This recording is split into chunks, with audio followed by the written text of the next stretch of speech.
नमस्कार, मैं हूं अरिसुदन और आप सुन रहे हैं किताब घर।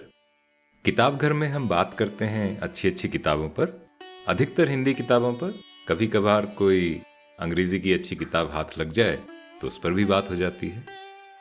किताब घर में हम हर तरह की किताबों पर बात करते हैं, चाहे नई हो, पुरानी, इतिहास, कविता या कहानी, कोई जानी अनजानी, कोई पहचानी, हर तरह की किताबों पर।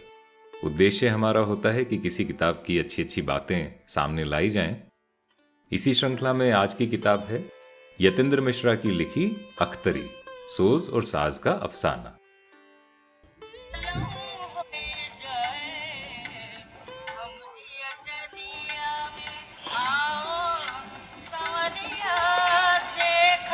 क्या माहौल बनाया आपने, वाह।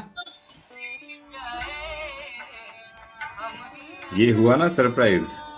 Yes, big surprise and pleasant surprise. तो हमारी अटरिया पर स्वागत है सभी का, डॉक्टर वसुधा। और उम्मीद है सुप्रिया की सर्दी इस गजल से थोड़ी कम होगी। इतनी गर्माहट है इनकी आवाज में, तो सर्दी न जाए ऐसा हो ही नहीं सकता। ऐसी जानदार किताब के बारे में बात करने वाले हैं और आवाज ही चली जाए, आवाज की बात हो रही है और आवाज ही चली जाए तो सब गड़बड़ हो जाएगा। वसुधा, मैं कहना चाह रही थी कि आवाज इतनी बुलंद आ रही है, एक बार माइक भी हटा के भी बोल सकती हो। मेरी कुछ ज्यादा ही बुलंद है भी। नहीं, बस ऐसे ही मेरी आदत है माहौल हल्का करने की। सबका बहुत बहुत धन्यवाद जुड़ने के लिए। किताब घर में आप सबका स्वागत। इस किताब का सुझाव डॉक्टर वसुधा आपने दिया था। गला खराब होते हुए भी आप केवल ये कहने के लिए आई थी पिछले हफ्ते की इस किताब का हम पाठ करें, और उसके बाद सुप्रिया ने भी बहुत सारे दिल बना के कहा था कि अख्तरी तो पढ़ी ही जानी चाहिए। तो हमने भी उसी दिन वो किताब उठाई थी पढ़ने के लिए और शुरू किया, और करीब 70% पढ़ चुके हैं अभी तक। वाह, आपकी स्पीड तो गजब है फिर। हाँ, लेकिन मैं ये पूछना चाहता हूँ कि आपने जब पिछले हफ्ते कहा था तो क्या आपको पता था कि 30 अक्टूबर आ रहा है, इसलिए हमें किताब पढ़नी चाहिए? Oh, this is just a coincidence. अरे ये बोलते हैं ना, दिल के तार मिल गए। अख्तरी से भी तार मिल गए कहीं ना कहीं। रियली मुझे बिल्कुल बिल्कुल दूर दूर तक आइडिया नहीं था, तो this is a tribute to her. तो एक जैसे बोलते हैं ना, 4 चांद लग गए। हाँ, तो हम अपने श्रोताओं को बता दें कि 30 तारीख यानी कल जो है बेगम अख्तर की डेथ एनिवर्सरी है। अब से कई दशक पहले वो हमें छोड़कर चली गई थी इसी दिन, और ये बिल्कुल कोइंसिडेंस है कि हम उससे ठीक एक दिन पहले उनको श्रद्धांजलि दे रहे हैं अपने इस एपिसोड से। जैसे आपने कहा कि वो यूनिवर्सल कॉन्स्पिरेसी हो गई है, वो तार जुड़ गए हैं। तो बिल्कुल हमारी श्रद्धांजलि उनको। हमारे जन्म से पहले उनकी मृत्यु हो गई थी, लेकिन आज हम उनके बारे में बात करने जा रहे हैं। सीरियसली बहुत बड़े सौभाग्य की बात है। तो चलिए शुरू करते हैं। डॉक्टर वसुधा, आप ही इसका आगाज कीजिए। हमने तो उनकी जो बहुत प्रिय गजल है वो बजा दी, माहौल बना दिया। अब हमें यलगार हो करना होगा। तो मैं सबसे पहले ये बताना चाहूंगी कि इस किताब के बारे में मुझे पता कैसे चला। कि लखनऊ में रहती हूँ, लखनऊ की रहने वाली हूँ। वहाँ पर एक संगीत समारोह था ललित कला अकेडमी का। तो उसमें इन्होंने यतीन्द्र मिश्रा जी और मालिनी अवस्थी जी का ही ऑर्गेनाइज किया हुआ प्रोग्राम था। वहाँ पर इस किताब का विमोचन हुआ था। तो मुझे उसी दिन इसके बारे में पता चला, और at the moment I get back home मैंने ऑर्डर करी ये किताब और पढ़ी। I was amazed to know many various dimensions of her life. मैं सिर्फ ये, जैसे आपने जो गजल ठुमरी बजाई है इनकी गाई हुई, मैं उन्हीं से वाकिफ थी, लेकिन उसके बाद मैं उनके लाइफ के जो एस्पेक्ट्स थे, जो उनके ड्रॉबैक्स थे, जो उनके पॉजिटिव पॉइंट्स थे, उनसे एक्नॉलेज्ड हुई। तो इस किताब को जो संकलित किया है आयल से यतीन्द्र मिश्रा जी ने, उन्होंने लिखा नहीं है, बहुत सारे लोगों के एक कलेक्टिव जो एक्सपीरियंसेस हैं उनके साथ के, या उनके बारे में जो लोग जानते थे उन्होंने उनको इंटरव्यू करके इसमें संकलित किया है। तो सबसे पहले यतीन्द्र मिश्रा जी के बारे में छोटा सा इंट्रोडक्शन कि यतीन्द्र मिश्रा जी बेसिकली अयोध्या में रहते हैं, फैजाबाद अयोध्या में के रहने वाले हैं और हिंदी के बहुत बड़े कवि और संगीत के बहुत बड़े मर्मज्ञ अध्येता हैं। उन्होंने बहुत सारी शख्सियतों जैसे गिरिजा देवी, उस्ताद डॉक्टर वसुधा, मैं आपको नहीं सुन पा रहा हूँ, तो वापस जुड़ेंगी वो बता रही थी यतीन्द्र मिश्रा के बारे में, और मैं उसी समय टाइप भी कर रहा था कि यतीन्द्र मिश्रा जो हैं, मिश्रा नहीं कहेंगे उनको, यतीन्द्र मिश्र जो हैं वो अयोध्या के राज परिवार से आते हैं। वहीं से उनका ये सिलसिला शुरू हुआ, क्योंकि बेगम अख्तर का जो शुरुआती दिन थे उनके, वो फैजाबाद जो उस समय अयोध्या का नाम होता था वहीं बीते, और इसलिए उनको अख्तरी फैजाबादी भी कहा जाता था शादी से पहले तक, और काफी लोग बाद में भी कहते थे, लेकिन शादी के बाद फिर वो बेगम अख्तर हो गई। तो इस तरह से ये सिलसिला शुरू हुआ था। और यतीन्द्र मिश्र अपनी किताब के शुरू में ये बात भी बताते हैं कि उनकी जो माता थी बिमला देवी, उन्हीं से उन्होंने बेगम अख्तर के बारे में सुनना शुरू किया था, उनकी कुछ कहानियां, किस्से और उनके गानों के कुछ रिकॉर्ड्स, वो सारी बातें, और वहीं से उनकी रुचि जागी और उनको धीरे धीरे सुनते सुनते इतना पसंद आई कि उन्होंने फिर अपना खुद का रिसर्च उस पर करना शुरू किया, उनसे जुड़े किस्सों पर, कैसे वो इस तरह की गायिका बनी, क्या उन्हें पसंद था, क्या नापसंद था। तो ये जो किताब है अख्तरी, ये यतीन्द्र मिश्र ने लिखी नहीं है, संपादित किया है। और लिखी नहीं है हम इसलिए कहते हैं, वो खुद ही कहते हैं, हम नहीं कहते, कि इसमें कई लोगों के लेख उन्होंने लिए हैं, कई लोगों की आंखों देखी बातें जो हैं वो लिए हैं, कुछ बातों का उन्होंने अनुवाद किया है अलग अलग भाषाओं से, इंग्लिश या उर्दू से। और ये सब वो लोग हैं जो या तो बेगम अख्तर से जुड़े हुए थे किसी न किसी तरह से, या कभी ना कभी मिले थे, या उनसे उन्होंने संगीत सीखा था। बेसिकली जो उनको करीब से जानते थे उन सब ने अपनी अपनी अलग अलग बातें कही हैं। तो इसमें ऐसा नहीं कि पूरे जीवन का घटनाक्रम आपको एक साथ पढ़ने को मिलेगा। जैसे जब हम लोगों के बारे में किताबें पढ़ते हैं तो उसमें पूरा घटनाक्रम होता है कि बचपन ऐसा था, जवानी ऐसी थी, बाद में ऐसा हुआ, ये सब अचीवमेंट्स थे। तो वो सब आपको एक ऑर्डर में नहीं मिलेगा, लेकिन अलग अलग हिस्सों में। और कुछ बातें इसमें जो हैं वो दोहराई जाती हैं कि क्या उनको पसंद था, क्या नहीं पसंद था। जब बातें दोहराई जाती हैं तो आपके दिमाग में बस जाती हैं। वो इस किताब की मुझे एक बहुत अच्छी बात लगती है कि एक तो अलग अलग लोगों के व्यूज हैं इसमें, बहुत सारे लोगों, करीब शायद इसमें 26-27 लेख हैं अलग अलग। तो उन सब का ये संग्रह है। स्वयं यतीन्द्र मिश्र के कई सारे लेख हैं इसमें जो उन्होंने अपने नजरिए से लिखे हैं, लेकिन साथ ही उन्होंने बेगम अख्तर की शिष्याओं से बात की, उनके मित्रों से बात की, और वो सारे हिस्से इस किताब में हैं। श्रुति, मैं 70% इस किताब को पढ़ चुका हूँ, क्योंकि मैंने पिछले हफ्ते ही उठाई थी, तो मुझे तो बड़ी पसंद आ रही है और अगले 1-2 दिन में शायद खत्म हो जाए।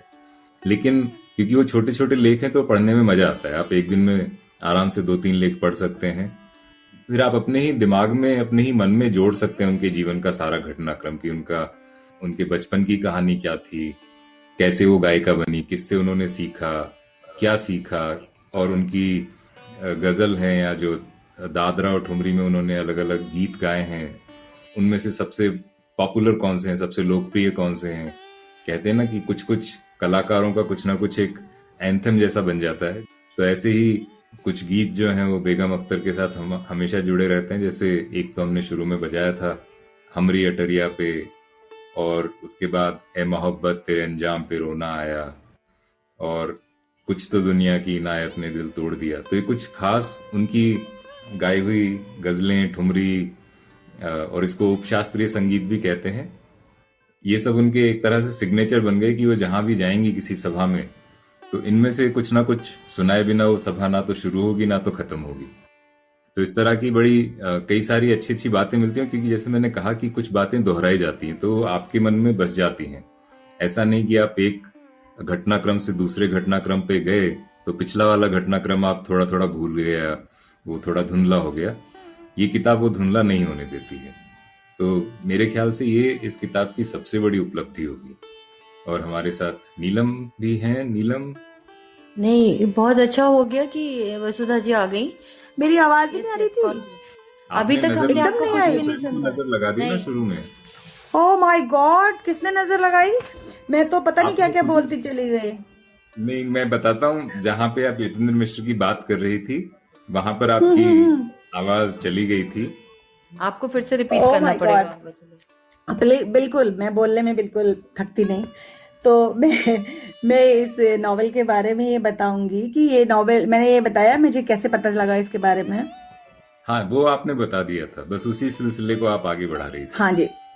हाँ, तो बस इस नॉवेल में क्या है कि बहुत सारे जो कला मर्मज्ञ और संगीत के दिग्गजों के जो अनुभव हैं बेगम अख्तर को लेकर के, उनको एक साथ कंपाइल किया है यतीन्द्र मिश्रा जी ने। तो इसमें जो मेनली हैं कि डॉक्टर प्रवीण झा, जिनके बारे में आरी ने कुछ हफ्तों पहले बात की थी, वास्ताद जिनकी किताब थी, उनके अनुभव, डॉक्टर सलीम किदवई, रक्षंदा जलील, इकबाल रिजवी, सुनीता बुद्धिराजा, सुशोभित, उनके बारे में उनके अनुभव, अनीश प्रधान जो शुभा मुदगल जी के हस्बैंड हैं, ममता कालिया, शिवानी, योगेश प्रवीण, और सबसे जो करीबी दोस्त हैं, मित्र हैं, पारिवारिक, मालिनी अवस्थी जी, इन सब के जो अनुभव हैं और उनके बेगम अख्तर के बारे में जो व्यूज हैं और उनके कला की और जीवन की जो विवेचना की है इन लोगों ने, तो बेहतरीन लेखों का जो कंपाइलेशन है ये किताब।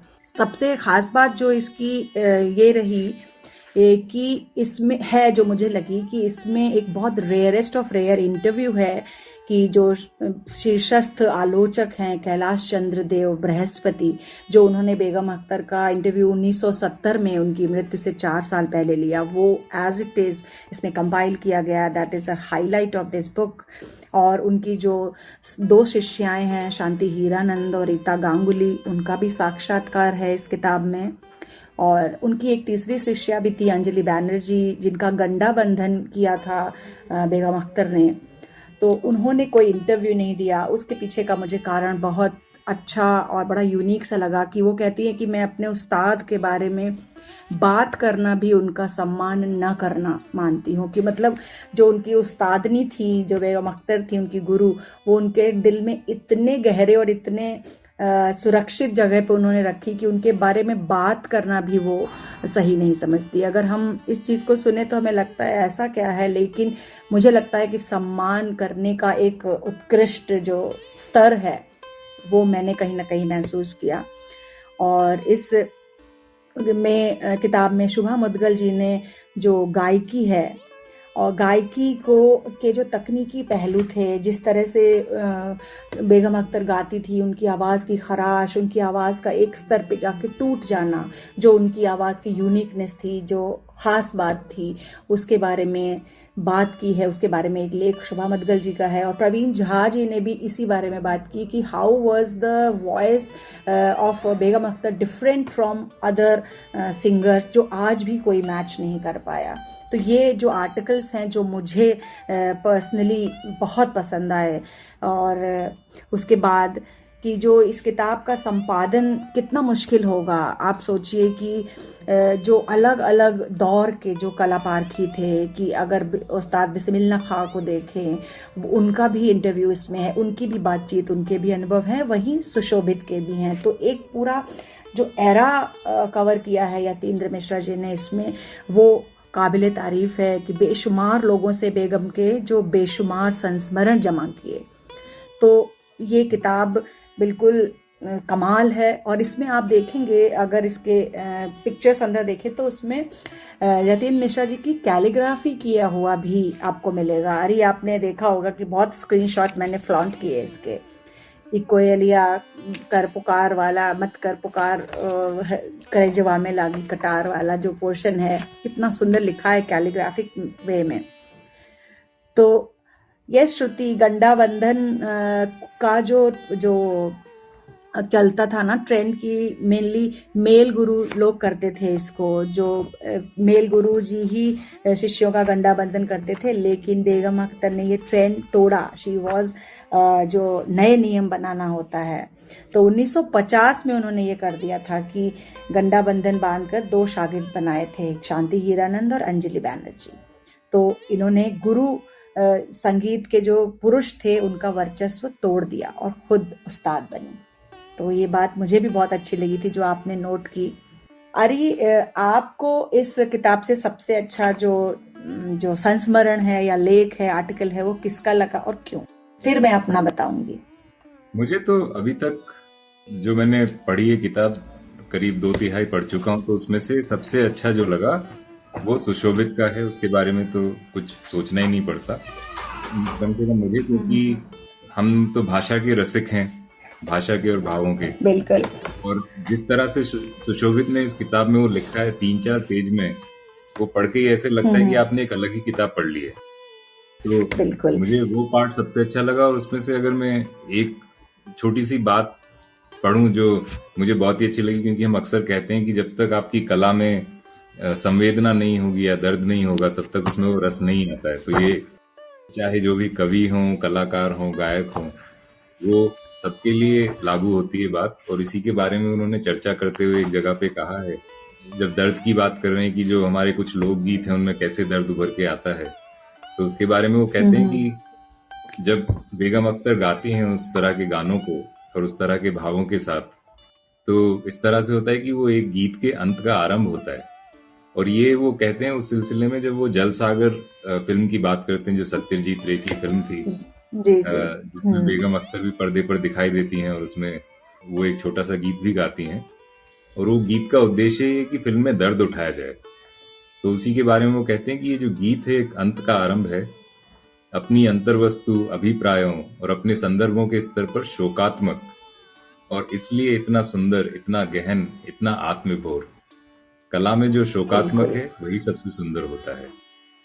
बहुत बहुत अच्छी लाइन, मुझे भी बहुत अच्छी लगी थी ये लाइन। हाँ, उसके आखिरी पार्ट बहुत अच्छा है कि उत्तरी भारत के दोआब में जन्मी पली बढ़ी।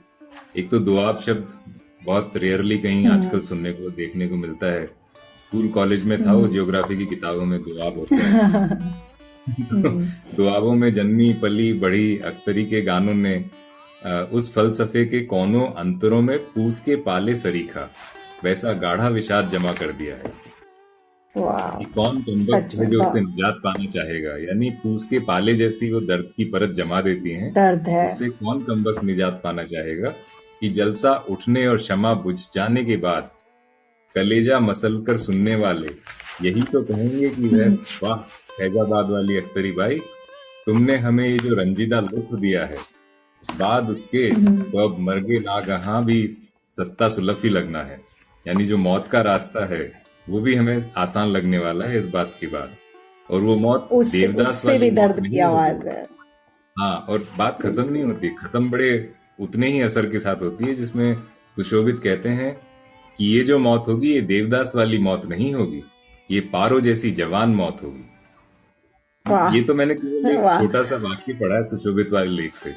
बहुत अच्छा, बहुत बढ़िया। मुझे भी प्रवीण झा का, डॉक्टर प्रवीण झा वाला आपने पढ़ा, जरूर होगा। वो भी मुझे भी बहुत अच्छा लगा, क्योंकि उनकी जो वॉइस की टेक्निकलिटी के बारे में इन्होंने बात की इसमें, कि बेगम की आवाज़, तो वो मुझे बहुत पसंद आया, बहुत ज़्यादा। कि उसमें डॉक्टर प्रवीण झा लिखते हैं कि क्या संगीत और शरीर का कोई रिश्ता है, कि क्या यूं हो सकता है कि किसी का शरीर या कुछ अंग संगीत से चले और संगीत से रुके। बेगम अख्तर के बारे में कहते हैं कि जब उन्होंने संगीत छोड़ दिया शादी के बाद, तो उनकी जो शारीरिक स्थिति थी, जो उनके शरीर में बीमारियां थी, वो घर करने लगी। मतलब उनके शरीर ने चलना बंद कर दिया जब उन्होंने संगीत को चलाना बंद कर दिया। ये बोलते हैं कि अख्तरी बाई की इस बात पर बारीकी से गौर करें कि क्या शरीर छूटने से उनमें सत्यतः शारीरिक मानसिक बदलाव आया, क्योंकि अगर ऐसा है तो यह वैज्ञानिक प्रश्न है। कि उन्होंने बोला कि जो बेगम अख्तर की आवाज़ थी वो सिर्फ आवाज़ नहीं थी, उसके पीछे बहुत सारे साइंटिफिक जो कनेक्शंस थे, जो बॉडीली चेंजेस होते थे उनकी गायकी के दौर पे, जो दिमाग से जुड़े हुए थे, तभी उनकी आवाज़ जो ऐसी आवाज़ थी वो इस वक्त जो सुनते थे लोग, तो उसमें केवल उनकी रियाज या उनका मौसीकी के प्रति प्रेम नहीं था, बल्कि साइंटिफिक रीजंस थे। तो आप ये चैप्टर जब भी किताब पढ़ें तो बेगम की आवाज़, डॉक्टर प्रवीण जहाँ का चैप्टर काफ़ी बड़ा है, तो we can't discuss this thing completely, लेकिन ये ज़रूर पढ़ें। और वो पढ़ के मुझे उनकी दूसरी किताब वाह उस्ताद याद आ गई, क्योंकि उसमें भी उन्होंने कुछ उसी तरह की चर्चा की है। लेकिन डॉक्टर वसुधा, हमारे पास एक और सरप्राइज है। जैसा आपने मुझे सरप्राइज दिया था कि आपने यतेंद्र मिश्रा को मैसेज किया, और मैंने कहा मेरे पास भी एक सरप्राइज है कि यतेंद्र मिश्रा जो है वो मेंजा पर आ चुके हैं एक बार, और अनुराग और अभिजीत ने उनके साथ बात की थी उस समय, तो उसका 1-2 मिनट का क्लिप में प्ले करता हूँ बस। बिल्कुल, श्रुति बोल रही है 2 बार आ चुके हैं। आपसे जानना चाह रहा है, आपने बेगम अख्तर के बारे में जो लिखा है, उन्होंने, ये कहा जाता है कि उन्होंने किसी रास्ते में गाते हुए किसी फकीर से ये मन्नत मांगी थी, जो दर्द किसी भिखारन की आवाज में उन्हें सुनाई दी थी, तो वही उन्होंने कहा था कि वो दर्द मुझे भी मिल ले, ताकि मेरे आवाज में भी वही रंग आए। तो क्या ये सही है? देखिए, जितनी भी चीजें किताब में है अख्तरी में, वो किताबें दूसरों के अनुभव, संस्मरण और उनके अपने अनुभवों का हिस्सा है। बेगम साहिबा से मेरी डायरेक्ट कभी मुलाकात नहीं हुई। जो कुछ भी मैं बेगम साहिबा के बारे में जानता हूँ, मेरी दादी के माध्यम से मैं जानता हूँ, जो मैंने खुद इस किताब में लिखा है। और उनकी 3 बड़ी शिष्याएं गिनी जाती हैं, जो गंडाबंद शिष्याएं थी, जिसमें अंजलि बैनर्जी जी और शांति हीरानंद जी और रीता गांगुली जी। और इसमें मैंने तीनों से प्रयास किया कि उनसे हम इंटरव्यू रिकॉर्ड कर सके। अंजलि जी सार्वजनिक जीवन में इंटरव्यू देने से कतराती हैं, और उनको तमाम प्रयासों के बाद उन्होंने इनकार कर दिया था।